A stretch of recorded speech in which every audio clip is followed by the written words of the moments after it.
નમસ્કાર વિદ્યાર્થી મિત્રો, આપણે કેપેસિટરની ચર્ચામાં થોડા આગળ વધીએ તો આજનો આપણો ટોપિક છે વિદ્યુતભારનું પુનઃવિતરણ અને ઉર્જા વ્યય. મિત્રો, કેપેસિટરના કિસ્સામાં આ વિદ્યુતભારનું પુનઃવિતરણ કઈ રીતે થાય છે અને એની અંદર ઉર્જાનો વ્યય કઈ રીતે થાય છે એ બંને વસ્તુ આપણે વન બાય વન જોઈએ.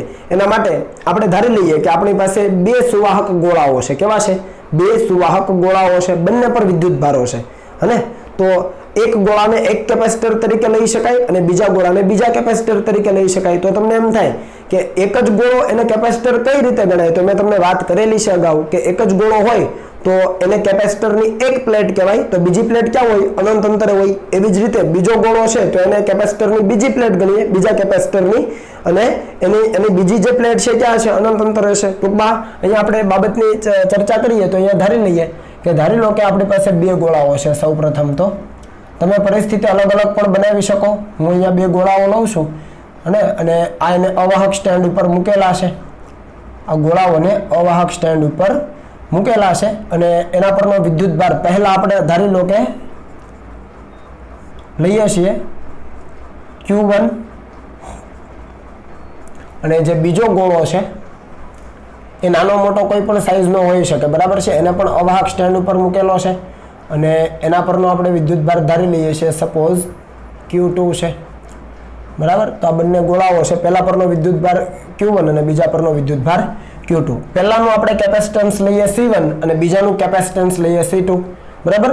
અને એના ઉપર વિદ્યુતભાર છે એટલે એનું વિદ્યુત સ્થિતિમાન આપણે V1 લઈએ અને બીજાનું વિદ્યુત સ્થિતિમાન V2 લઈએ, બરાબર. તો આના ઉપર ધન વીજભાર પથરાયેલો છે સમગ્ર ગોળા ઉપર. તો આ રીતે એટલે કેપેસિટરની આને એક કેપેસિટર ગણીએ તો બીજું કેપેસિટરની બીજી પ્લેટ ક્યાં હશે? અનંત અંતરે હશે. એવી જ રીતે આ બીજા ગોળાને પણ એક કેપેસિટરની એક પ્લેટ ગણીએ તો એની બીજી પ્લેટ ક્યાં હશે? અનંત અંતરે હશે, બરાબર. તો આ રીતની કંઈક પરિસ્થિતિ છે આપણી પાસે. એટલે શરૂઆતમાં પહેલા ગોળા પર વિદ્યુતભાર Q1, કેપેસિટન્સ C1 અને વિદ્યુત સ્થિતિમાન V1 છે. એવી જ રીતે બીજા માટે Q2, C2, V2 છે. હવે આ કિસ્સામાં Q1 ગણી શકાય. તો હવે Q1 તમે ગણી શકો. Q1 બરાબર C1 V1. ખ્યાલ આવે ને આમાં? તો C બરાબર Q બાય V ઉપરથી. અને આના માટે તમે વિદ્યુતભાર ગણી શકો Q2 બરાબર C2 V2. આ શરૂઆતમાં વિદ્યુતભાર છે પહેલા, અહીંયા મેં લખ્યું જ છે, બરાબર છે. જોડાણ પહેલા, ચાલો અહીંયા લખી શકીએ આપણે જોડાણ પહેલા. તો આ બંને આપણને વિદ્યુતભારના સૂત્રો મળી જાય છે, બંને ઉપર કેટલો વિદ્યુતભાર હોઈ શકે એના, બરાબર. હવે ધારી લો કે આ બંને જે ગોળાઓ છે એને એક પાતળા વાહક તારથી આપણે જોડાણ કરી દઈએ અને આપણે અહીંયા લખી દઈએ પાતળો વાહક તાર. પાતળો વાહક તાર. તો પાતળા વાહક તારથી આ બંને ગોળાઓને જોડીએ તો થાય શું? તો આપણને ખબર છે કે આ જે ધન વિદ્યુતભાર છે ગોળા પરનો એ વધારે સ્થિતિમાનથી ઓછા સ્થિતિમાન તરફ જશે, બરાબર. તો આપણે લખીએ કે હવે પાતળા વાહક તારથી જોડતા ધન વિદ્યુતભાર ત્યાંથી ક્યાં જશે? વધારે સ્થિતિમાનથી ઓછા સ્થિતિમાન તરફ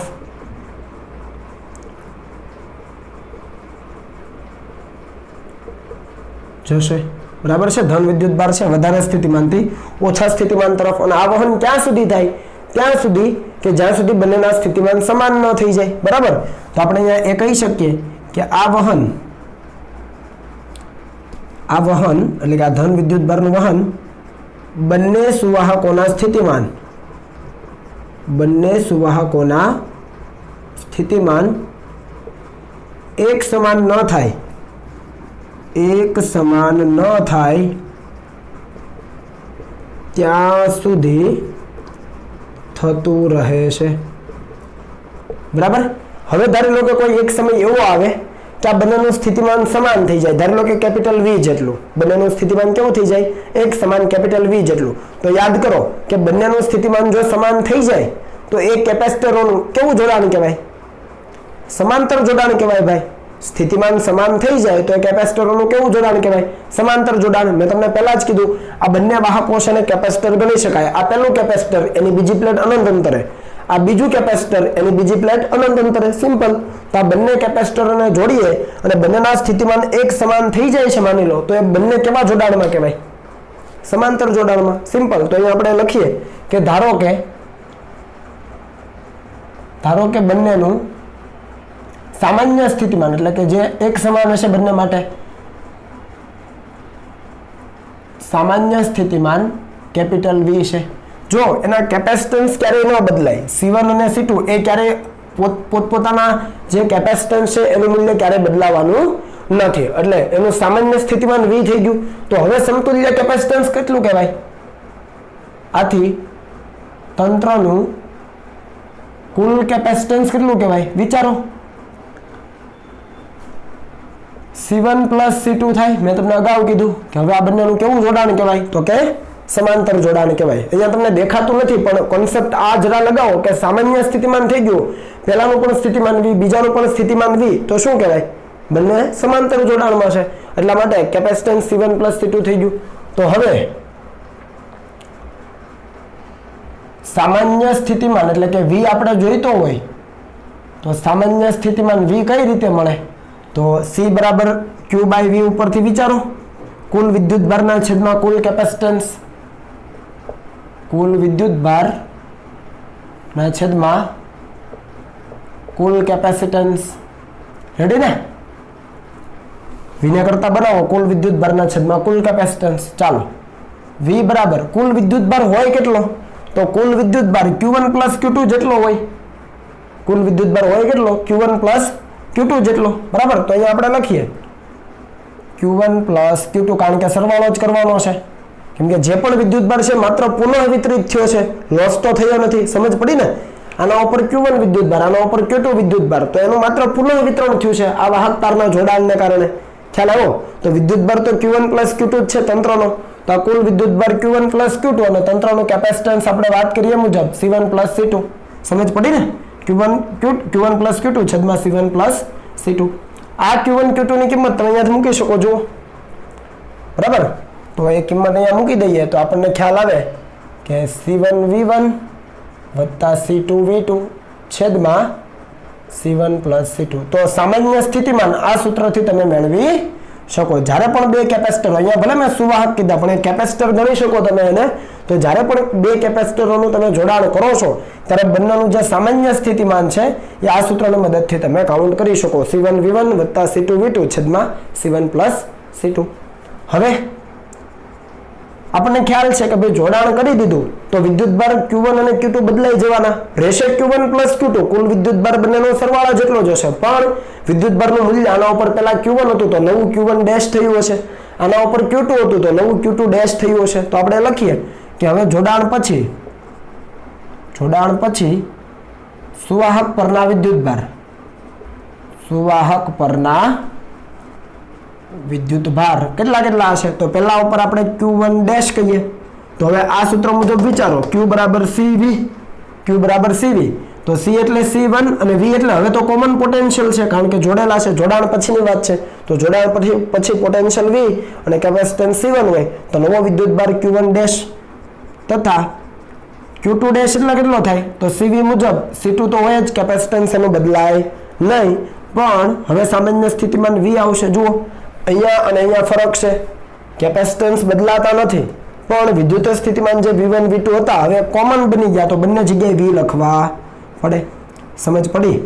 તો હવે આ બંને આપણને સૂત્રો મળી જશે। તો આ બંનેનો તમે રેશિયો લઈ શકો, તો રેશિયો લ્યો તો શું આવે? જુઓ તો Q1 ડેશના છેદમાં Q2 ડેશ લ્યો તો VV કેન્સલ થાય, તો C1 ના છેદમાં C2।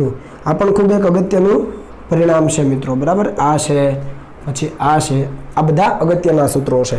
અહીંયા તમે જોઈ શકો કે વિદ્યુત સ્થિતિમાન તો સમાન છે એટલે Q પ્રોપોર્શનલ ટુ C થઈ ગયું ને। Q એ C ના સમપ્રમાણમાં, કેપેસિટન્સ વધારે હશે તો એના ઉપર વિદ્યુત ભાર વધારે જમા થશે, કેપેસિટન્સ ઓછું હશે તો એમાં એના ઉપર વિદ્યુત ભાર ઓછો જમા થશે, સમપ્રમાણ છે। જુઓ 1 1 2 2, સમજ પડી ને?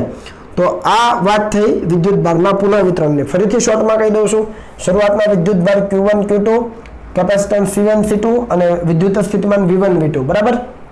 અને શરૂઆતના વિદ્યુત ભાર મળી જાય। હવે વાહક તારથી જોડો એટલે વિદ્યુત ભારનો ફ્લો શરૂ થઈ જાય વધારે સ્થિતિમાનથી ઓછા સ્થિતિમાન તરફ, અને ક્યાં સુધી? જ્યાં સુધી બંનેના સ્થિતિમાન સમાન ન થાય। તો એ સામાન્ય સ્થિતિમાન એટલે કુલ વિદ્યુતભારના છેદમાં કુલ કેપેસિટન્સ. કુલ વિદ્યુતભાર એટલે તો કે Q1 + Q2, કેમ કે તંત્રનો વિદ્યુતભાર બદલાતો નથી. કુલ કેપેસિટન્સ એટલે તો બંનેનું સ્થિતિમાન સમાન છે, એટલે આપણે એવું ગણી શકીએ કે બંનેનું કેવું જોડાણ છે? સમાંતર જોડાણ. અને સમાંતર જોડાણમાં સમતુલ્ય C1 + C2 હોય તો C1 + C2 અહીંયા લખી દીધો, Q1 Q2 ની કિંમત મૂકી દો અને કોમન પોટેન્શિયલ મળી ગયો. હવે જોડાણ પછી વિદ્યુતભાર બદલાઈ ગયા હશે તો સાદું સૂત્ર Q = CV. એમાં V અચળ છે, બંને માટે સમાન છે ટૂંકમાં, તો એ ન બદલાય, બંનેમાં V જ આવે, પણ કેપેસિટન્સ અલગ અલગ છે C1 C2, તો વિદ્યુતભાર પણ અલગ અલગ જમા થયા છે Q1' Q2', રેશિયો લઈ લો એટલે આ સૂત્ર મળી જાય. કઈ નવું છે આમાં નથી, બરાબર. તો આ વાત હતી વિદ્યુતભારના પુનઃવિતરણની. આટલું કોપી કરી લો, પછી આ ઉર્જા વ્યય કઈ રીતે થાય છે આ કિસ્સામાં એ પણ આપણે ગણીએ. ચાલો લખી લો.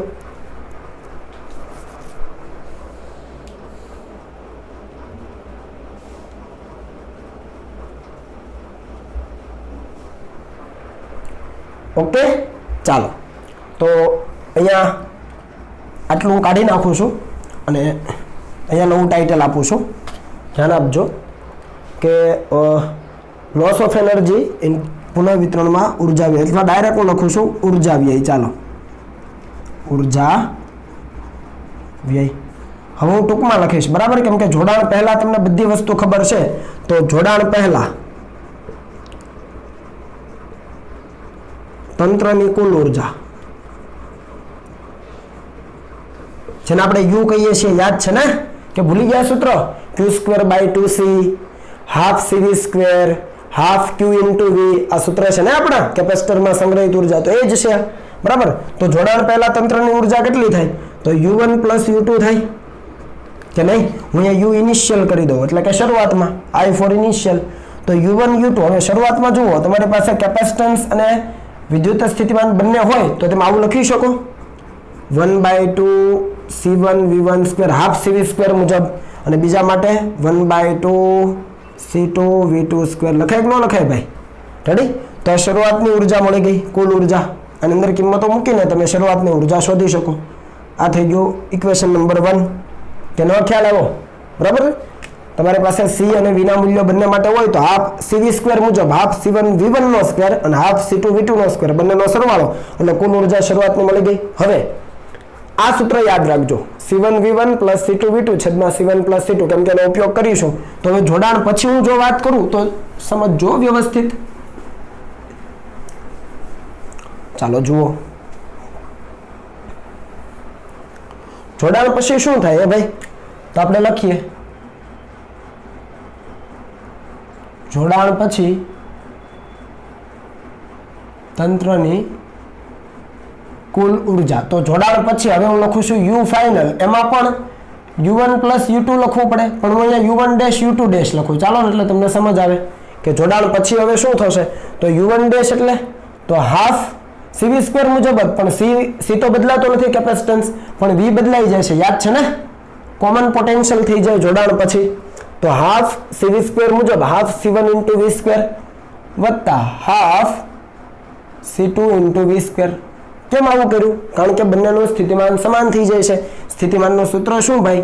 C1 V1 વત્તા C2 V2 છેદમાં C1 + C2 ભાઈ, આવું આવે, બરાબર. તો હવે સ્થિતિમાન બદલાય છે એટલે ઉર્જા બંનેની અલગ અલગ હશે, પણ કુલ ઉર્જા એટલે બંનેની સ્થિતિ ઉર્જાનો સરવાળો જ, બરાબર. એમાં સંગ્રહ પામેલી ઉર્જાનો સરવાળો જ. આમાં V કોમન નીકળે, જોઈ લો વ્યવસ્થિત, બરાબર. તો અહીંયા લખી શકાય U ફાઇનલ = ½ પણ કોમન નીકળે, તો એને આગળ લઈ લઉં છું, વચ્ચે C1 + C2 બચે અને બંનેમાંથી V² પણ કોમન નીકળી ગયા. ઈઝી છે. ઓકે, ચાલો આ V ની કિંમત આગળ તમે જે લખેલી હતી હમણાં અહીંયા મેં ઇક્વેશન તારવ્યું ત્યારે એ તમે મૂકી શકો, જે મેં અહીંયા લખી છે. તો U ફાઇનલ =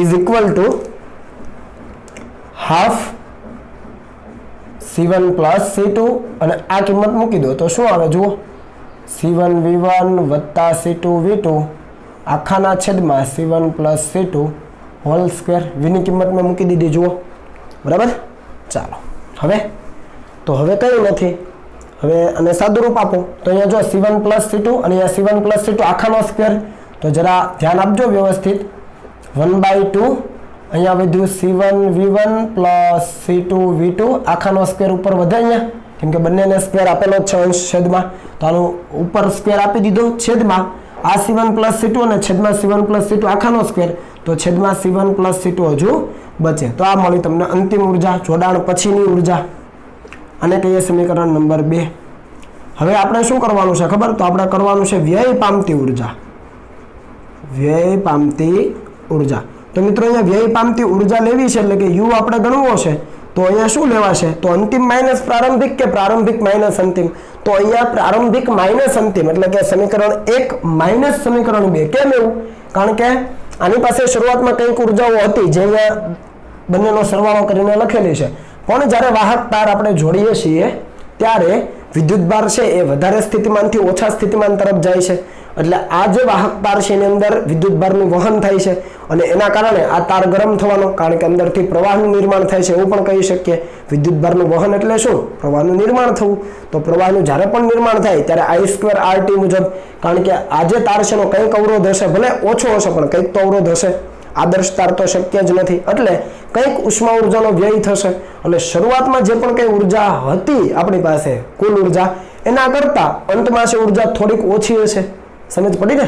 એટલે બાકીનો વ્યય ક્યાં થઈ ગયો ગણાય? તો આ જે વિદ્યુતભારનું વહન આ વાહક તારમાંથી થાય છે, એ વાહક તારમાંથી થતા વિદ્યુતભારના વહનના કારણે ઉષ્મા ઉર્જાનો વ્યય થાય. તમારે લખવું હોય તો એ તમે લખી શકો. તો અહીંયા આપણે લખીશું U initial minus U final. મેં તમને એનું કારણ આપ્યું છે. તો તમે અહીંયા કિંમત મૂકી દો U ઇનિશિયલની માઇનસ U ફાઇનલની કિંમત મૂકો અને હવે સોલ્વ કરજો તમે જાતે. બરાબર છે?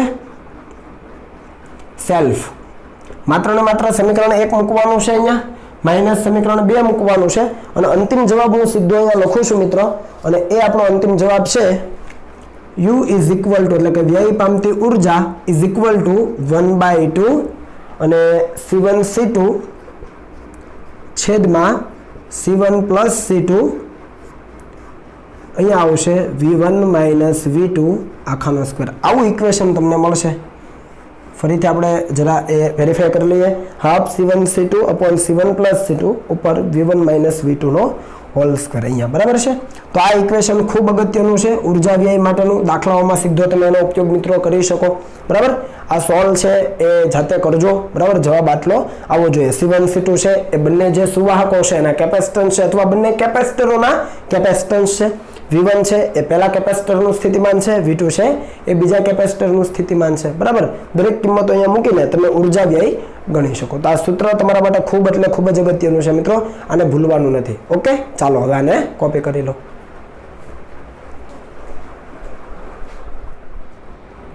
ચાલો આગળ વધીએ. ઉદાહરણનો દાખલા નંબર 2.7 તમારે હોમવર્કમાં કરી લેવાનો છે. જોકે એ બોર્ડના સિલેબસમાંથી આ વર્ષે કાઢી નાખવામાં આવ્યો છે, છતાં પણ તમારે એ જોઈ લેવાનું રહેશે. હવે ત્યાર પછીનો દાખલો છે ઉદાહરણનો દાખલા નંબર 2.9. રકમ અહીંયા હું વાંચું છું કે આકૃતિ ઓલરેડી આપી છે કે આકૃતિમાં દર્શાવ્યા મુજબ 10 માઇક્રોફેરાડના 4 કેપેસિટરોનું એક નેટવર્ક 500 વોલ્ટના સપ્લાય સાથે જોડેલું છે. અહીંયા તમને 4 કેપેસિટરો જેનું કેપેસિટન્સ C1 C2 C3 અને C4 છે એ દરેકના કેપેસિટન્સનું મૂલ્ય આપ્યા છે 10 માઇક્રોફેરાડ. બરાબર છે? અને કીધું છે કે એને 500 વોલ્ટના સપ્લાય સાથે જોડેલું છે. તો આ નેટવર્ક તમને આપી દીધેલું છે. બે બાબતો પૂછી છે.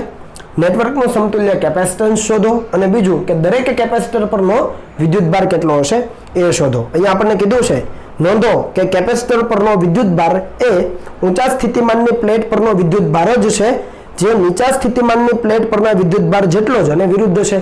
ટૂંકમાં તમારે કેપેસિટર પરનો વિદ્યુતભાર જે કીધો છે, તો અહીંયા એક પ્લેટ પર આપણે કહીએ છીએ એમ પ્લસ ક્યુ અને બીજી પ્લેટ ઉપર માઇનસ ક્યુ છે. તો આપણે કયો કાઉન્ટ કરવાનો છે? તો એમ કહે છે કે ધન પ્લેટ ઉપરનો જે વિદ્યુતભાર છે એ કેપેસિટર પરનો વિદ્યુતભાર છે. પણ આપણને ખબર છે કે જેટલો ધન પ્લેટ ઉપર છે એટલો ઋણ પ્લેટ ઉપર છે, માત્ર એની સંજ્ઞા અલગ છે. બંનેના મૂલ્ય તો સમાન જ છે. તો એ આપણને કન્સિડર કરવાનું કીધું છે, જે આપણે ઓલરેડી જાણીએ છીએ.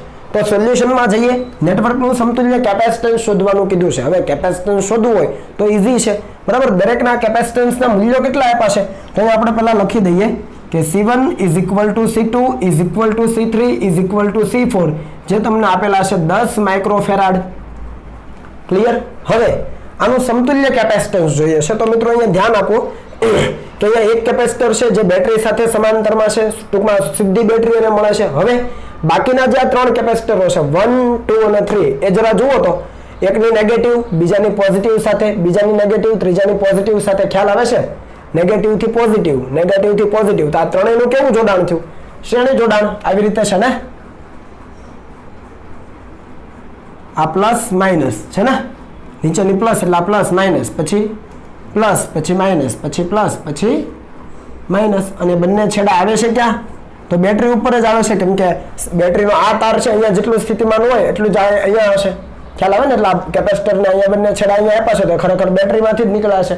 તો આ ત્રણેય કેપેસિટરનું કેવું જોડાણ થયું? C1, C2 અને C3 નું શ્રેણી જોડાણ થયું. તો સીધું લખી શકાય, તમારે સર્કિટ અલગથી બનાવવાની જરૂર નથી. જો સમજ ન પડે તો તમે અલગ બનાવી શકો. બરાબર? તો આપણે એ લખીએ કે અહીં C1, C2 તથા C3 શ્રેણીમાં હોવાથી તેનું અથવા તેના શ્રેણી જોડાણનું સમતુલ્ય કેપેસિટન્સ કઈ રીતે લખાશે ભાઈ? તો શ્રેણી જોડાણમાં યાદ છે, ધારી લો કે આપણે 1/C' લખીએ. આપણે અહીંયા લખીએ C' હોય તો એનું સમતુલ્ય કેપેસિટન્સ C' હોય તો આવું લખાય. 1/C' is equal two 1/C1 વત્તા 1/C2 વત્તા 1/C3. ચાલો મૂકી દો, કિંમત શું આવશે? 1/10 વત્તા 1/10, કારણ કે આટલું આપેલું છે. જુઓ, મૂલ્ય જ મૂકવાનું છે, મૂકી દો. આ ઈઝી છે, બરાબર ને? એટલે 1/10 પ્લસ 1/10 પ્લસ 1/10 એટલો મતલબ કે 3/10. યાદ રાખજો, માઇક્રોફેરાડ નીચે છે, 1/10 માઇક્રોફેરાડ. ને 10 ની -6 મેં લખી નથી, ભૂલાઈ ન જાય. તો અહીંયા 3/10 પણ એ તો 1/C' મળ્યું. તો C' શું મળશે? 10/3 અને અહીંયા માઇક્રોફેરાડ તો હતું. જો માઇક્રોફેરાડ ન યાદ રહે તો લખતા જજો, પણ એમાં તમે અટવાવ નહીં એટલે મેં છેલ્લે રાખ્યું. બરાબર? તો 3/10 અને અહીંયા સાથે માઇક્રોફેરાડ હતું, અલટું થાય એટલે 10 માઇક્રોફેરાડ/3 તો આવી ગયું. હવે અહીંયા આ ત્રણેયની જગ્યાએ એક જ કેપેસિટર લગાવી શકાય C'. તો એ C' આ C4 સાથે કેવું? સમાંતરમાં. આવું થાય ને? આ C' સોરી આ C' આ C4 અને અહીંયા બેટરી 500 વોલ્ટની. સમજ પડી ને? તો આ બંનેનું કેવું જોડાણ થયું? જુઓ તો સમાંતર થયું. તો હવે અહીંયા ડાયરેક્ટ લખાય કે હવે C' તથા C4 સમાંતર જોડાણમાં હોવાથી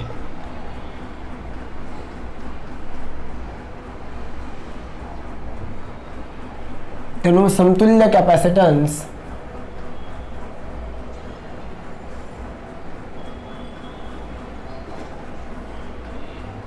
આપણે હવે આના સમતુલ્ય કેપેસિટન્સને આપણે C કહીએ. તો C is equal two C' plus C4, કેમ કે સમાંતર જોડાણમાં સીધો સરવાળો થાય. તો C' કેટલું છે? તો એ છે 10/3 માઇક્રોફેરાડ છે, અને C4 કેટલું છે? 10. તો કરશો એટલે કેટલું થશે? 40/3 માઇક્રોફેરાડ, અને 40/3 તમે કરી દો અને તમને એ જવાબ મળી જશે 13.3 માઇક્રોફેરાડ. કરવું હોય તો કરી લેવાનું, બાકી આ જવાબ. બરાબર? તો આ પહેલો જવાબ આપણને અહીંયા મળી ગયો. હવે પાર્ટ 2 માં જઈએ. પાર્ટ 2 શું કહે છે? તો એની અંદર આપણને કીધું છે કે દરેક કેપેસિટર પરનો વિદ્યુત ભાર શોધો. હવે વિદ્યુત ભાર શોધવા માટે આપણે આ સૂત્ર વાપરીશું, યાદ રાખજો. Q બરાબર C × V, આ સૂત્ર. બરાબર? પણ તમે અહીંયા જુઓ કે આ ત્રણે કેપેસિટરો કેવા જોડાણમાં હતા? શ્રેણીમાં હતા. હવે શ્રેણીમાં હોય તો વિદ્યુત ભાર સમાન હોય, એટલે જેટલો આના ઉપર એટલો આના ઉપર એટલો આના ઉપર. એટલે અહીંયા જો Q Q Q Q Q Q આપી દીધા છે. અહીંયા Q' છે, એટલે આના ઉપર વિદ્યુત ભાર અલગ હશે. પણ આ ત્રણેય 1, 2 અને 3 શ્રેણીમાં છે, તો શ્રેણી જોડાણમાં વિદ્યુત ભાર કેવો હોય? એક સમાન હોય. તો અહીંયા આપણે લખીએ કે C1, C2, C3 શ્રેણીમાં હોવાથી, હવે શ્રેણી જોડાણ હોય ત્યારે વિદ્યુત ભાર સમાન હોય તો અલગ શું હોય? Voltage drop. અને કેટલો હોય? આ વોલ્ટેજ જેટલો. એટલે અહીંયા આપણે લખી દઈએ 500 વોલ્ટ બરાબર V. સમજ પડી ને? 500 વોલ્ટને આપણે શું લખી દઈએ? Is equal two V, supply voltage. તો આના બે છેડા વચ્ચેનો વોલ્ટેજ ડ્રોપ આપણે V1 લઈએ, આના બે છેડા વચ્ચેનો આપણે V2 લઈએ, અને આના બે છેડા વચ્ચેનો આપણે V3 લઈએ, તો total V1 plus V2 plus V3 કેટલું હોય? V જેટલું હોય. સમજ આવી ને? હોવાથી આપણે આવું લખી શકીએ direct V1 plus V2 plus V3 is equal two V. જો તમને થિયરીનો કન્સેપ્ટ બરાબર આવડે છે તો આ ઈઝી છે. રેડી? ચાલો, આ V એટલે 500 વોલ્ટ આપણા. V1 એટલે આના ઉપરથી વિચારો, V1 એટલે શું?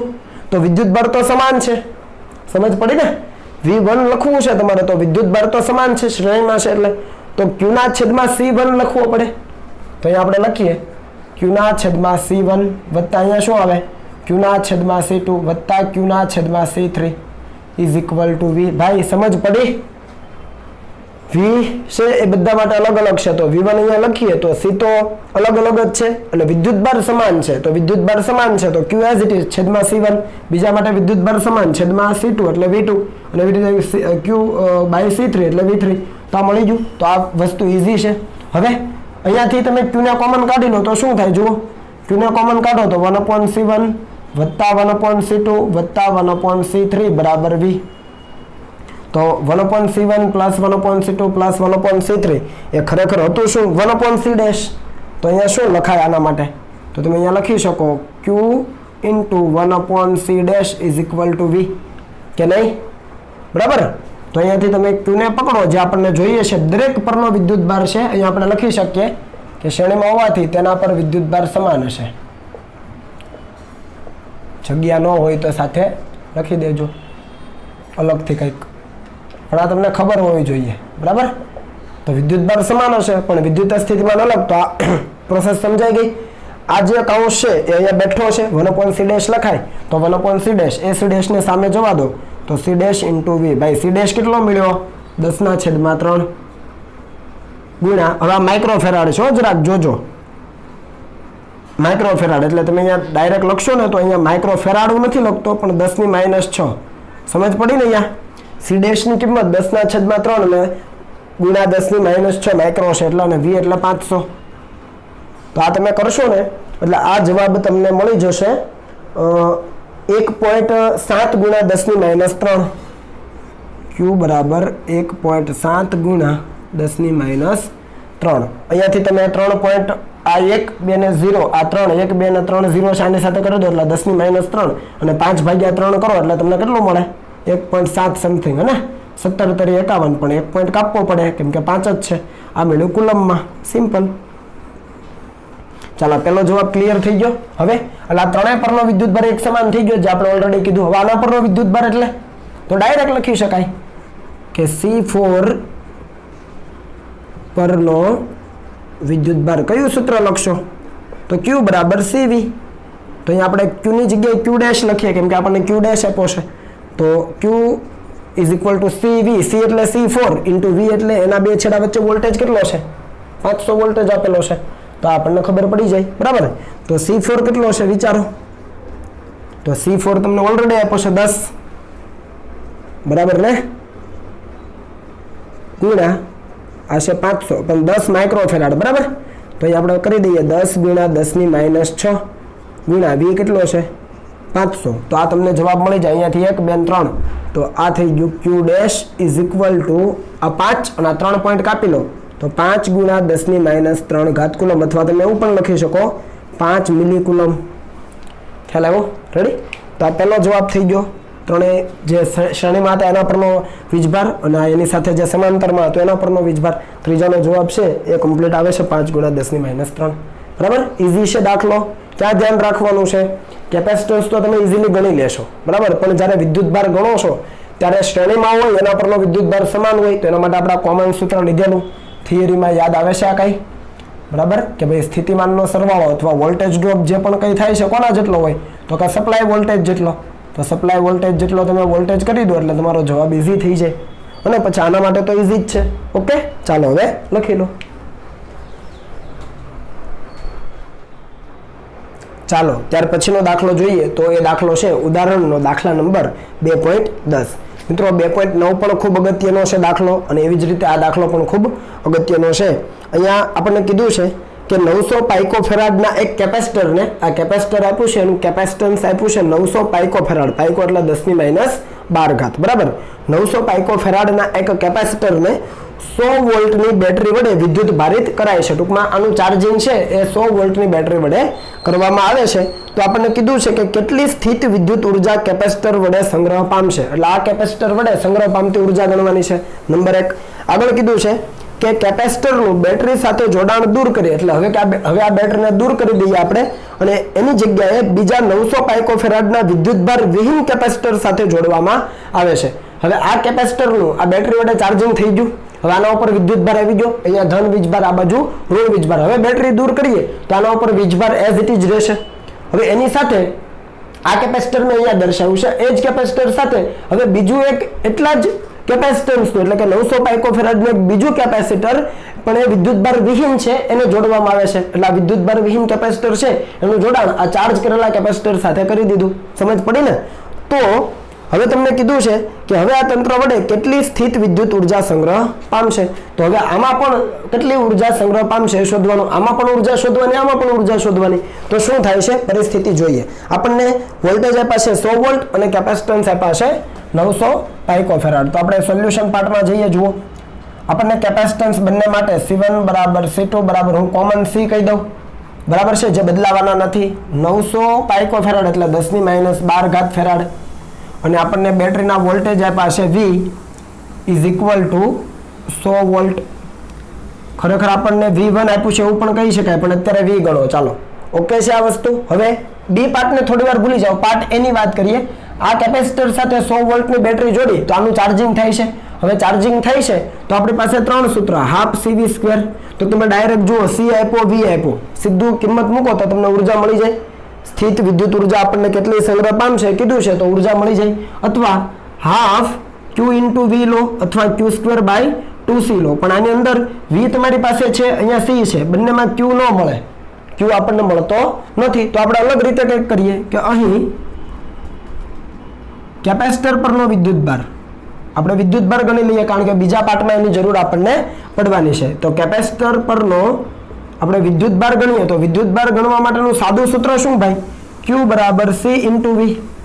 અહીંયા ખરેખર C1 લખવું જોઈએ પણ બંનેમાં છે એ કેપેસિટન્સનું મૂલ્ય સરખું છે તો C ઇન્ટુ V. C એટલે કેટલો? તો 900 ગુણા 10⁻12. V કેટલો ભાઈ? 100 વોલ્ટ. તો અહીંયા આપણને Q ની કિંમત મળે છે કેટલી? 9 ગુણ્યા અહીંયાથી 2 શૂન્ય, અહીંયાથી 2 શૂન્ય, તો અહીંયા થઈ જાય 10⁻8 કુલમ. તો હવે તમે જુઓ, હવે તમારી પાસે Q પણ છે, C પણ છે ને V પણ છે. Q, C, V આ બધામાં બધી જ ડેટા હશે તમારી પાસે. કોઈ પણ સૂત્રનો ઉપયોગ કરીને તમે સ્થિત વિદ્યુત ઉર્જા ગણી શકો. સિમ્પલ. તો અહીંયા લખું છું કે સ્થિત વિદ્યુત ઉર્જા એટલે કે કેપેસિટરમાં સંગ્રહિત ઉર્જા આપણે શરૂઆતમાં લઈએ છીએ તો હું ઇનિશિયલ લઉં, કેમ કે અહીંયા પણ ગણવાની છે. તો શરૂઆતમાં કેટલી?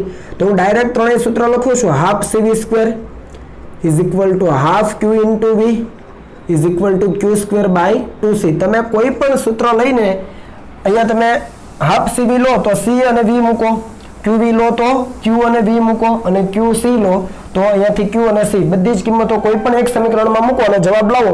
તો હું કોઈ પણ એક સમીકરણ પકડું છું. ચાલો કયું લઈએ તમે કહો એ. તો આમાંથી આપણે આ લઈએ, કેમ કે Q ગણો છે તો Q લઈએ. ચાલો તો અહીંયા જોઈ લઈએ. તો U initial is equal to 1/2 into Q કેટલો છે? અહીંયા આપણે આ લઈએ છીએ. હું અહીંયા અંડરલાઈન કરી દઉં 2 લાઈન એટલે તમને ખ્યાલ રહે. આનાથી ગણ્યું છે Q કેટલો છે? 9 ગુણા 10⁸ માઇનસ આવશે 8 બરાબર, ઇન્ટુ V કેટલો છે ભાઈ? 100. આ થઈ ગયું 100.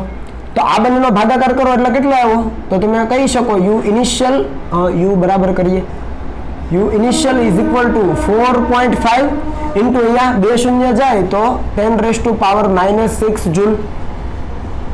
મેં આ એક સમીકરણથી ગણ્યું છે. તમે કોઈ પણમાં કિંમત મૂકશો, આમાં મૂકો ચાહે આમાં મૂકો, જવાબ આ જ આવશે. ઓકે ચાલો. તો શરૂઆતની આપણને ઉર્જા મળી ગઈ. હવે શું કીધું છે કે હવે આ કેપેસિટરનું બેટરી સાથેનું જોડાણ દૂર કરો, એટલે બેટરીને દૂર કરો તો કેપેસિટર ઉપર કંઈક તો વિદ્યુતભાર છે જ. અહીંયા પ્લસ Q, અહીંયા માઇનસ Q, ટૂંકમાં Q જેટલો આટલો વિદ્યુતભાર છે. હવે એ બેટરીનું જોડાણ દૂર કરીને બીજું એના જ જેવું કેપેસિટર, જેનું કેપેસિટન્સ કેટલું છે? આટલું જ છે. એને જો જોડવામાં આવે છે પણ એ વિદ્યુતભાર વિહીન છે. જોજો. તો હવે એ કિસ્સામાં આપણને કીધું છે કે તો હવે કેટલી સ્થિત વિદ્યુત ઉર્જા સંગ્રહ પામશે. તો સ્વાભાવિક છે મિત્રો કે અહીંયાથી બેટરી દૂર કરી અને વિદ્યુતભાર વિહીન કેપેસિટર જોડ્યું છે તો આ જે ચાર્જ છે એ આ વાયર મારફતે આ બાજુ ફ્લો થાય, કેમ કે અહીંયા સ્થિતિમાન વધારે છે, અહીંયા સ્થિતિમાન ઓછું છે. સમજ પડી ને? અહીંયા સ્થિતિમાન વધારે, અહીંયા સ્થિતિમાન ઓછું. તો વધારેથી ઓછા સ્થિતિમાન તરફ વિદ્યુતભાર ફ્લો પામે એટલે કે એનું વહન થાય. બીજું કે આનું જેટલું કેપેસિટન્સ છે એટલું જ આનું છે, ટૂંકમાં બંનેના કેપેસિટન્સ સરખા છે. સમજ પડી? તો આ જે પ્રવાહનું વહન છે, સોરી વિદ્યુતભારનું વહન છે ક્યાં સુધી થાય? જ્યાં સુધી બંનેના સ્થિતિમાન સમાન ન થાય ત્યાં સુધી. યાદ આવે છે? બરાબર. તો આનું પણ કેપેસિટન્સ C, આનો પણ કેપેસિટન્સ C, અને બંનેના આપણે એવું ગણીએ કે વિદ્યુત સ્થિતિમાન V ડેશ જેટલા થાય છે. અહીંયા V હતું તો આપણે નવું સ્થિતિમાન લઈએ V ડેશ, તો હવે બંને પરનો વિદ્યુત ભાર કેટલો થશે? Q dash. પણ તમે સમજી શકો કે બંનેના કેપેસિટન્સ સરખા છે તો વિદ્યુત ભાર કેવો થવાનો? સમાન થવાનો. એટલે અહીંયા જે Q હતો પહેલા એના બદલે Q/2 અને અહીંયા Q/2 plus Q/2 minus Q/2, અહીંયા પણ પ્લસ માઇનસ થઈ જવાનું.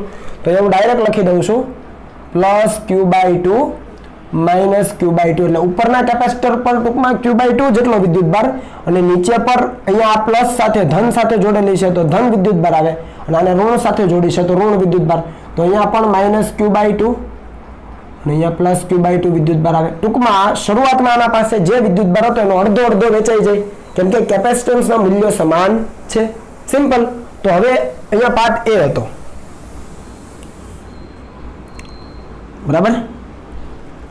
અહીંયા પાર્ટ A કરીએ, ચાલો ને. આમ તો અહીંયા જ કરી દઉં કેમ કે અહીંયાથી જ છે. ઓકે, અહીંયા B. તો હવે બીજા કેપેસિટરનું જોડાણ કરતા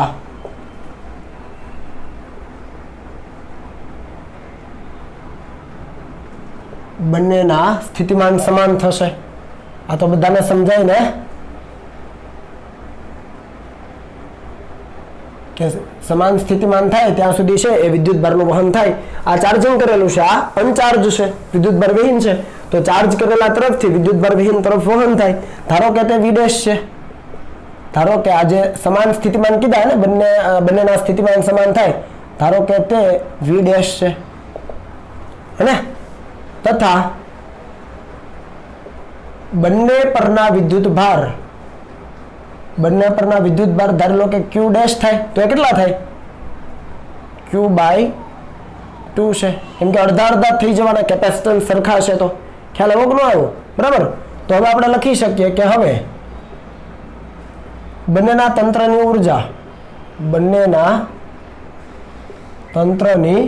કુલ ઉર્જા, આપણને કુલ ઉર્જા કીધી ને, વિદ્યુત ઉર્જા, તો આપણે લખીએ U final is equal two શું લખાય?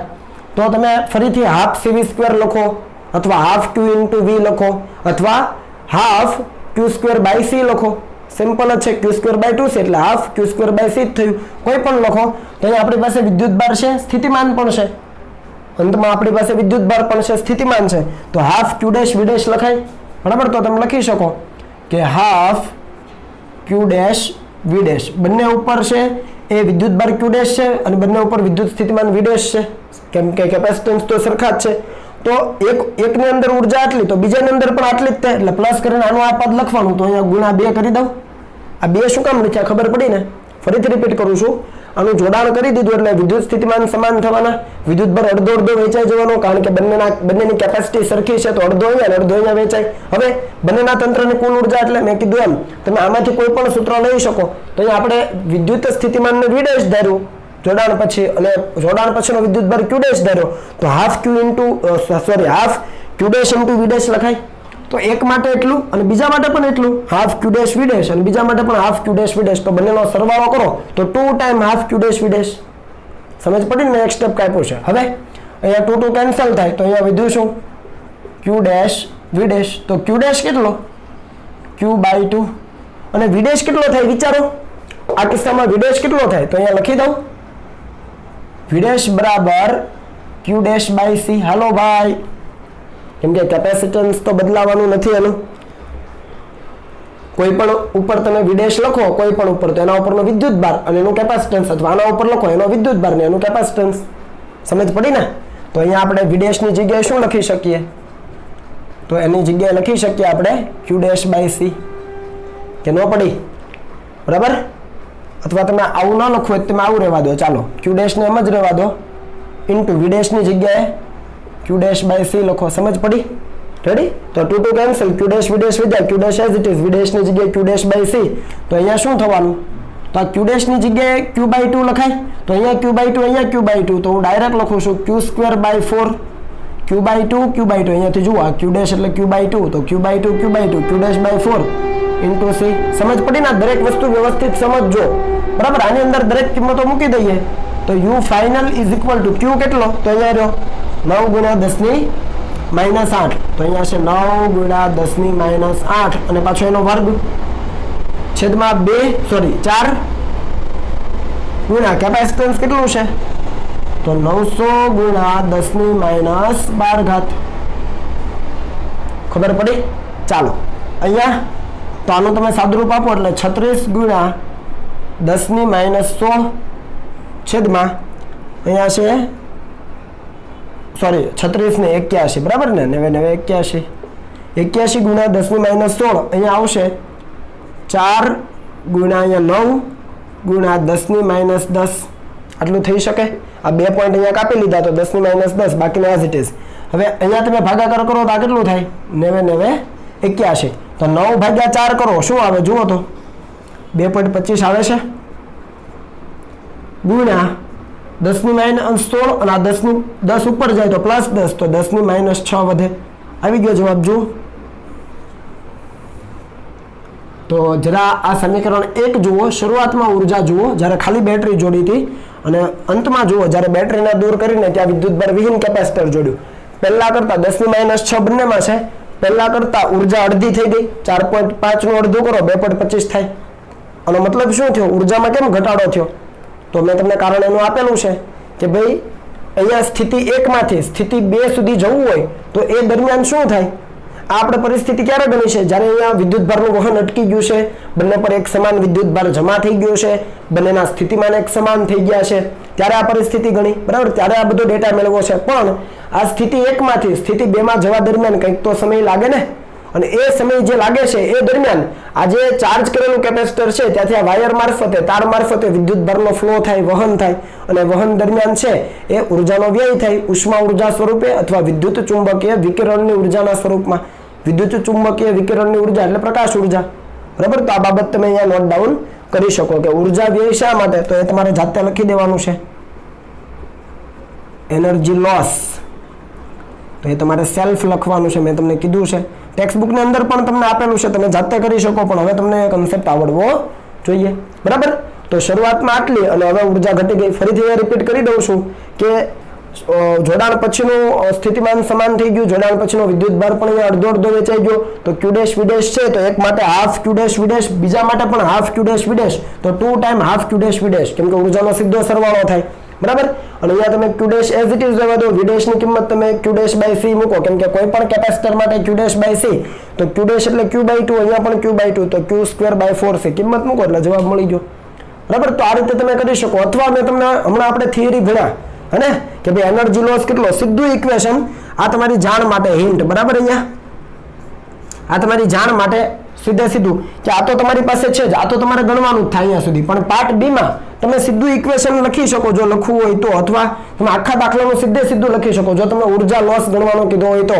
અહીંયા ઉર્જાનો વ્યય ગણવાનો નથી કીધો, પણ ધારી લો કે આ દાખલામાં તમને ઉર્જા વ્યય ગણવાનો કીધો હોય તો ઉર્જા વ્યય માટેનું સૂત્ર શું હતું? Half C1C2 upon C1 plus C2 V1 minus V2 whole square. જો ઉર્જા વ્યય કીધો હોય તો અહીંયા હું લખું છું ઉર્જા વ્યય બરાબર. અહીંયા તો ઉર્જા વ્યય થાય જ છે, અહીંયા જેટલી હતી એના કરતા અહીંયા અડધી જ છે. એટલે ઉર્જા વ્યય શા માટે થાય છે કારણ તમે આપી દેજો સેલ્ફ બરાબર. તમને આપી દીધું હોમવર્ક. તો અહીંયા C1C2 છેદમાં બંનેનો સરવાળો અને V1 minus V2 whole square. તો હું લખું છું હાફ. હવે અહીંયા C1 અને C2 બંનેના મૂલ્યો સમાન છે એટલે C, તો અહીંયા C સ્ક્વેર થાય છેદમાં 2C થાય.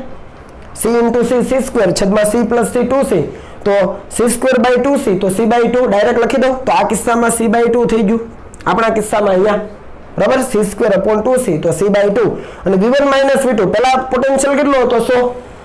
હવે બીજા કિસ્સામાં બેટરી છે નથી તો 0. પહેલા કિસ્સામાં બેટરી હતી તો V1 100 અને બીજા કિસ્સામાં બેટરી છે નથી તો V2 0. તો 100 minus 0 એટલે 100 નો વર્ગ. તો અહીંયા થઈ ગયો 100 નો વર્ગ. તો આનું તમે સાદુરૂપ આપશો ને, આનું સાદુરૂપ C એટલે આ મૂકી દેજો.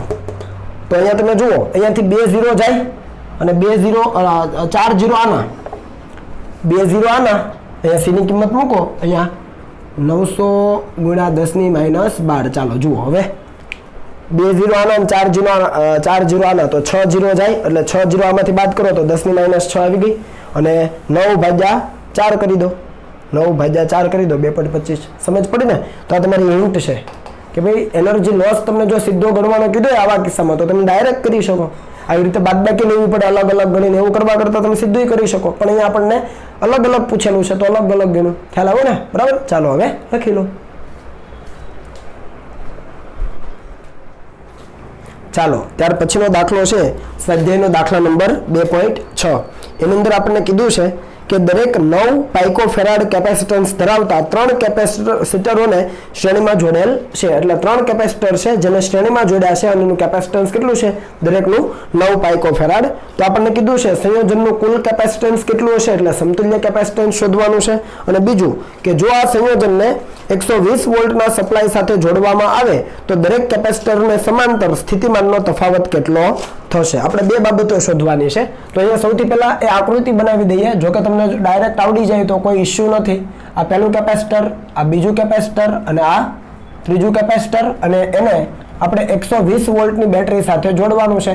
તો અહીંયા હું બેટરી લઈ લઉં છું, આ ધન છેડો, આ ઋણ છેડો, અને આ બેટરીના વોલ્ટેજ છે 120 વોલ્ટ. તો અહીંયા આપણે એને શ્રેણી જોડાણ કરી દીધું છે. આ દરેકનું કેપેસિટન્સ C જેટલું જ છે, અથવા આપણે C1 C2 અને C3 કહીએ. તો અહીંયા હું લખી દઉં છું કે C1 is equal two C2 is equal two C3 is equal two C, અને એ કેટલું છે 9 ગુણ્યા 10⁻12 ઘાત ફેરાડ, 9 પાઇકોફેરાડ. બરાબર. તો આપણને પહેલો સવાલ એવો પૂછ્યો છે કે આ સંયોજનનું કુલ કેપેસિટન્સ કેટલું હશે. તો આપણે પાર્ટ એમાં જઈએ. હવે આ ત્રણેય કેપેસિટરો શ્રેણીમાં છે. શ્રેણીમાં હોય તો શ્રેણી જોડાણનું સમતુલ્ય કેપેસિટન્સ, એટલે ડાયરેક્ટ હવે લખું કે અહીં ત્રણેય કેપેસિટરો અથવા ત્રણેય કેપેસિટર શ્રેણીમાં હોવાથી હું સમતુલ્ય કેપેસિટન્સને ધારી લો કે C કહું છું અથવા CS કહીએ, કારણ કે અહીંયા C તો આપણે લઈ લીધો છે. તો 1/CS is equal two 1/C1 plus 1/C2 plus 1/C3. એટલે અહીંયા 1/C 1/C 1/C એટલે 3 ટાઈમ્સ C થશે, સોરી 3/C થશે, 1/C 1/C 1/C. બરાબર. એટલે 3/C, અને C નું મૂલ્ય કેટલું? તો 3/9 ગુણ્યા 10⁻12 ઘાત. તો અહીંયાથી તમે CS ને કરતા બનાવો સમતુલ્ય કેપેસિટન્સ, તો આ થશે 9 ગુણ્યા 10⁻12 ઘાત છેદમાં 3, એટલે આ થઈ ગયું 3 પાઇકોફેરાડ. તમે ઘાત ન મૂકો ને ડાયરેક્ટ ગણતરી કરતા જાઓ તો પણ તમને 3 પાઇકોફેરાડ મળી જાય. આ થઈ ગયું સમતુલ્ય કેપેસિટન્સ. બીજો સવાલ આપણને કીધો છે કે જો આ સંયોજનને 120 વોલ્ટના સપ્લાય સાથે જોડવામાં આવે તો દરેક કેપેસિટરને સમાંતર વિદ્યુત સ્થિતિમાનનો તફાવત. હવે જુઓ અહીંયા દરેકના બે છેડા વચ્ચેનો વિદ્યુત સ્થિતિમાનનો તફાવત, એટલે આના બે છેડા વચ્ચે V1, આના બે છેડા વચ્ચે V2 અને આના બે છેડા વચ્ચે V3. પણ અહીંયા કેપેસિટન્સના મૂલ્યો કેવા છે? એક સમાન છે ત્રણેય માટે. તો વોલ્ટેજ ડ્રોપ પણ કેવો હશે? એક સમાન. એટલે ટોટલ 120 વોલ્ટનો સપ્લાય આપ્યો છે તો 40 વોલ્ટનો ડ્રોપ અહીંયા, 40 વોલ્ટનો ડ્રોપ અહીંયા અને 40 વોલ્ટનો ડ્રોપ અહીંયા. તો અહીંયા એ બાબત અહીંયા લખી દઉં છું કે અહીં C1 is equal two C2 is equal two C3 હોવાથી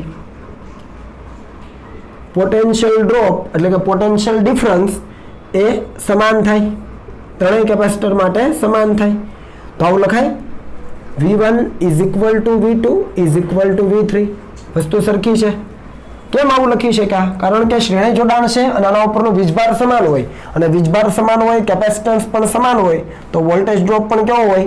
સમાન હોય. અને કેટલો હોય તો એ શોધવા માટે આપણે લખી શકીએ કે હવે V1 plus V2 plus V3 is equal two V.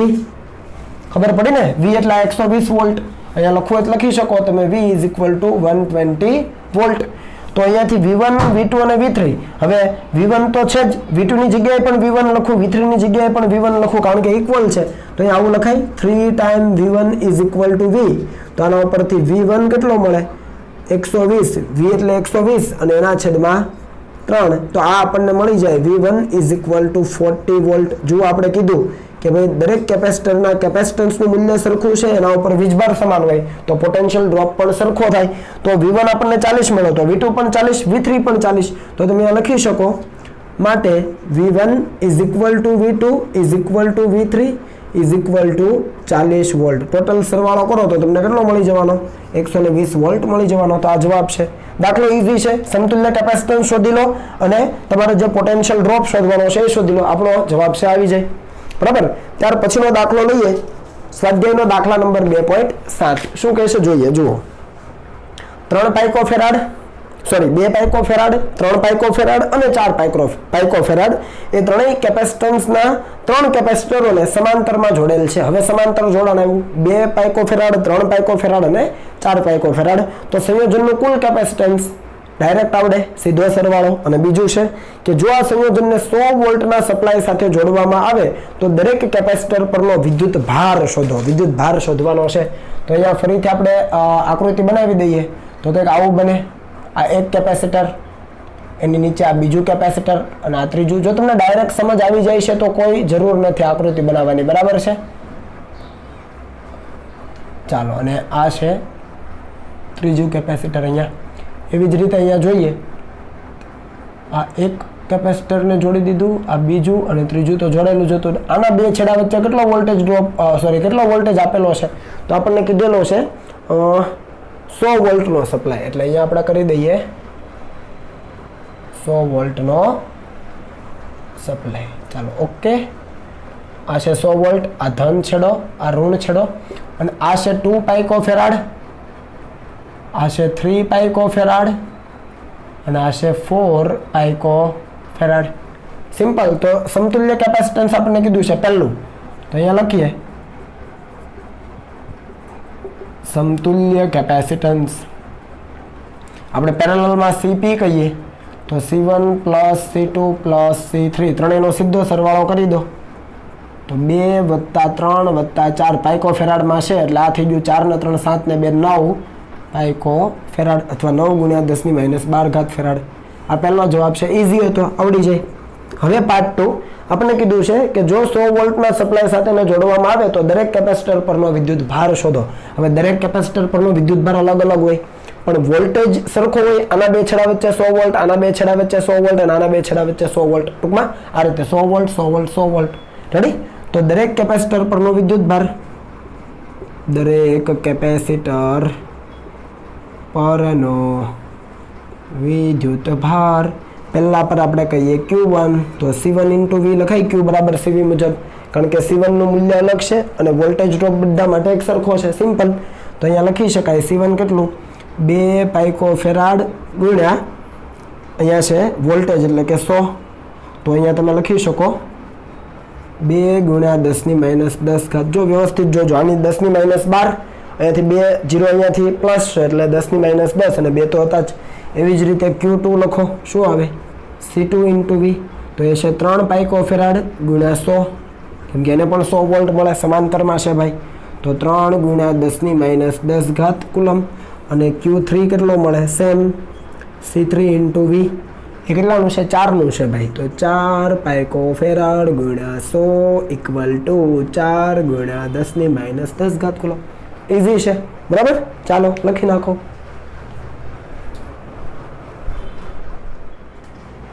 ચાલો ત્યારબાદ સ્વાધ્યાયનો દાખલા નંબર 2.8.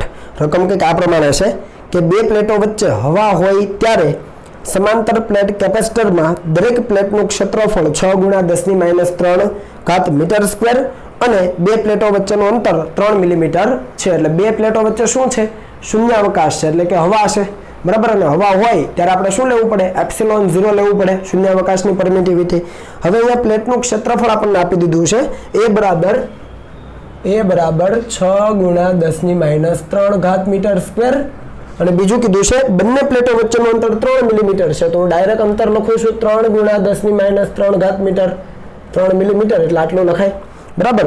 તો આ કેપેસિટરનું કેપેસિટન્સ ગણો. હવે અહીંયા આપણને ઓલરેડી કીધું છે સમાંતર પ્લેટ કેપેસિટર છે, બરાબર? તો સમાંતર પ્લેટ કેપેસિટર હોય તો ડાયરેક્ટ આપણે લખી શકીએ C0 = ε0A/d. અહીંયા આપણે C ની જગ્યાએ C0 લીધું છે જેથી કરીને આપણને સમજ આવે કે શૂન્યાવકાશ છે. કેમ કે જ્યારે એ પ્લેટની અંદર આપણે ડાયલેક્ટ્રિક માધ્યમ મૂકીશું ત્યારે કેપેસિટન્સ એનું બદલાશે, હે ને?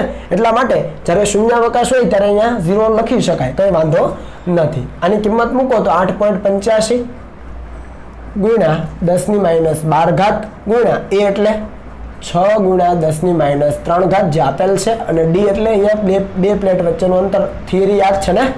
તો અહીંયાથી તમે કેપેસિટન્સ ગણશો ને મિત્રો તો એ તમને જવાબ મળી જશે.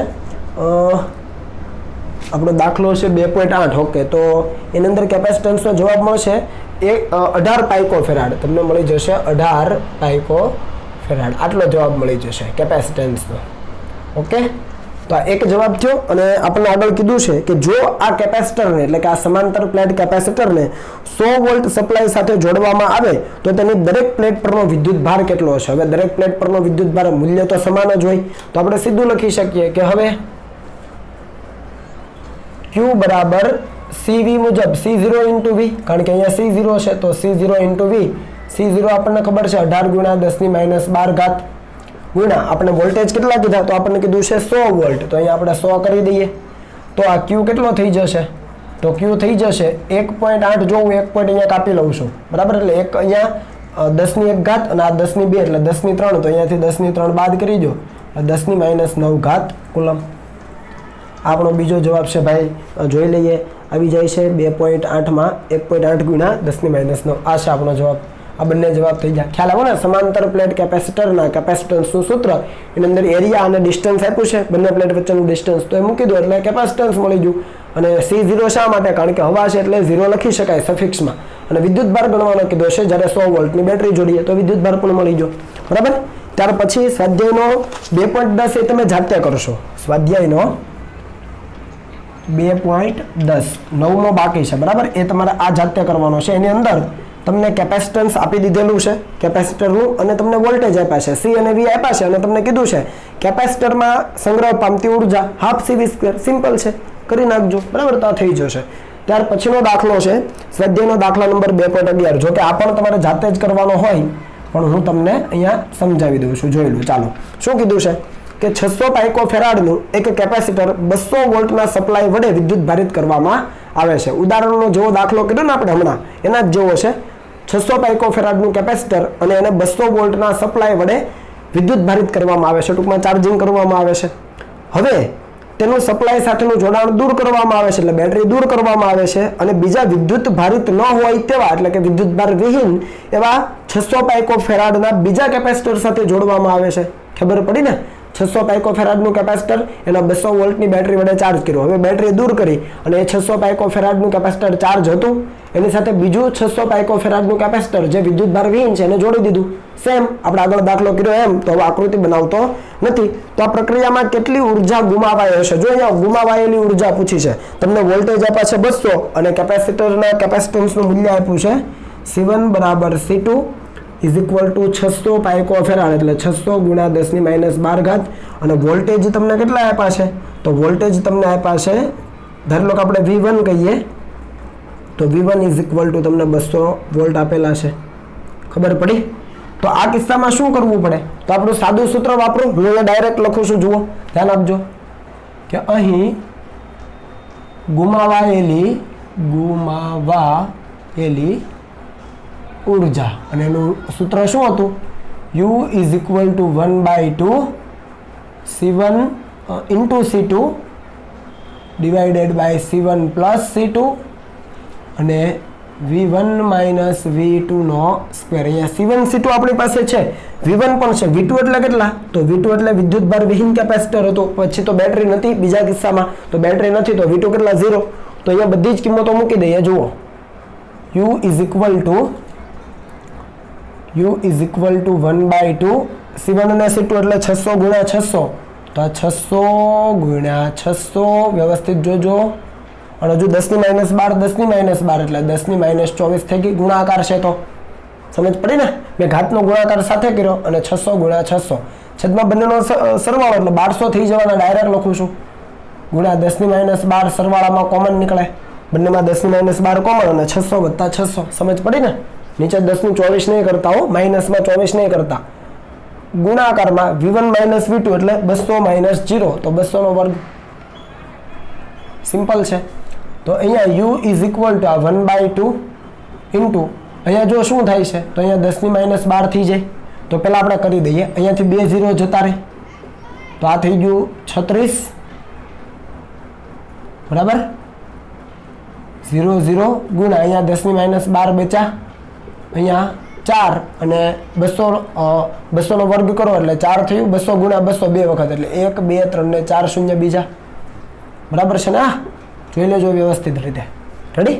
ચાલો, તો અહીંયાથી U ઇઝ ઇક્વલ ટુ, જો અહીંયા આ થશે 20,000 રેડી। તો હવે તમે જુઓ 1 2 3 4 5 ને 6 મીંડા છે, એ 6 મીંડા શું કરી દેશો તમે આની અંદરથી ઓલા બાદ કરી દો તો શું થાય, તો અહીંયાથી 36 અને હજુ ભાગાકારમાં અહીંયા 12 છે, ભૂલી ન જવાય, ભાગાકારમાં કેટલા છે 12 હજુ છે, તો અહીંયા 12 તરી 36 અને ગુણ્યા 10 - 6 ઘાત જૂલ, આટલો જવાબ આવે છે 3 ગુણ્યા 10 12 તરી 36 બરાબર। હજુ કંઈ બાકી રહી જાય છે આપણું? ઓકે, આ બે ગુણવાના બાકી છે, તો જરા ધ્યાન આપજો, ફરીથી અહીંયા કરી દઈએ 12 તરી 36 રેડી। તો u ઇઝ ઇક્વલ ટુ અહીંયા 3 2 6 થઈ ગયા ગુણ્યા અહીંયા 2 શૂન્ય આ 4 શૂન્ય એટલે 10 + 6 આ 10 - 12 તો 10 - 6 ઘાત જૂલ, આ થઈ ગયો જવાબ, આટલો જવાબ આવે છે। હવે જોઈ લઈએ જરા 10 - 6 ઘાત। ઓકે, ખ્યાલ આવ્યો? C1 C2 છેદમાં C1 + C2 ના V1 - V2 બધી જ કિંમતો 600 × 600 અને ઘાતનો ગુણાકાર 10 - 24 છેદમાં 600 + 600 1200 10 - 12 કોમન અને 200 - 0 200 નો વર્ગ, એટલે અહીંયાથી 10 - 12 કેન્સલ થાય તો 10 - 12 બચી, અહીંયાથી 2 0 જતા રહ્યા રેડી। તો આ 1/2 વધ્યું, અહીંયા 36 અને 0 0 એટલે 3600 વધ્યા છેદમાં 12 તો છે જ, આ બધું કેન્સલ, અહીંયાથી 2 નો વર્ગ 4 અને 4 શૂન્ય બીજા, આ બંને કેન્સલ એટલે 20,000 થઈ ગયા, આ 20,000 અને 12 તરીને 36, તો અહીંયા અમે અહીંયા ખાલી 3 જ લખ્યા છો એટલે તમારી સમજ માટે, અહીંયાના જે 0 છે એની સાથે કાઉન્ટ કરી લીધા, આ 4 અને આ 2 6 એટલે 10 - 6 અને 3 2 6, તો આ આપણો જવાબ થઈ ગયો, અહીંયા દાખલો પૂરો। અથવા જો તમારે એવી રીતે નથી કરવું તો શું કરવું પડે, તો પ્રારંભમાં હવે તમારે શોર્ટકટ, હું શોર્ટકટ ગણું છું, શરૂઆતમાં ઉર્જા ગણવી પડે હાફ C1 V1² હાફ, કેમ કે શરૂઆતમાં એક જ કેપેસિટર હતું, તો અહીંયા તમે મૂકશો ને તો હાફ C1 એટલે તો આટલું, તો અહીંયા તમારે લખવું પડે 600 ગુણ્યા 10 - 12 ગુણ્યા V1 કેટલા હતા 200, તો 200 નો વર્ગ એટલે 4 0 0 0 0 આવું થાય, ખબર પડી? અહીંયાથી 2 2 4 અને અહીંયાથી જો આ 2 મીંડા અને આ 4 મીંડા 10 - 6 આ 10 - 12, તો આ u ઇનિશિયલ કેટલી મળી તમને, તો u ઇનિશિયલ તમને મળે 6 × 2 = 12 ગુણ્યા 10 - 6 ઘાત જૂલ, જો આટલું મળ્યું। હવે અંતમાં શું થાય, તો અંતમાં પેલા બંને કેપેસિટરો 600 પીકોફેરાડ 600 પીકોફેરાડ એને જોડી દો તો સ્થિતિમાન સરખું થઈ જાય, કેટલું થઈ જાય બંનેનું 100 અને જો તમારે ડાયરેક્ટ ગણવું હોય તો એ સ્થિતિમાન તમે આ રીતે ગણી શકો, C1 V1 + C2 V2 યાદ આવે છે થિયરી, છેદમાં C1 + C2, તો શરૂઆતમાં C1 V1 એટલે આ બંનેનો ગુણાકાર, તો આ બંનેનો ગુણાકાર એટલે 600 ગુણ્યા 10 - 12 ગુણ્યા 200 C1 લખ્યું ઇન્ટુ V1 વત્તા V2 કેટલા છે, V2 C2 તો છે પણ V2 કેટલા 0, તો એ 0 કોમન પોટેન્શિયલ ગણીએ છીએ, થિયરી યાદ આવે છે ને।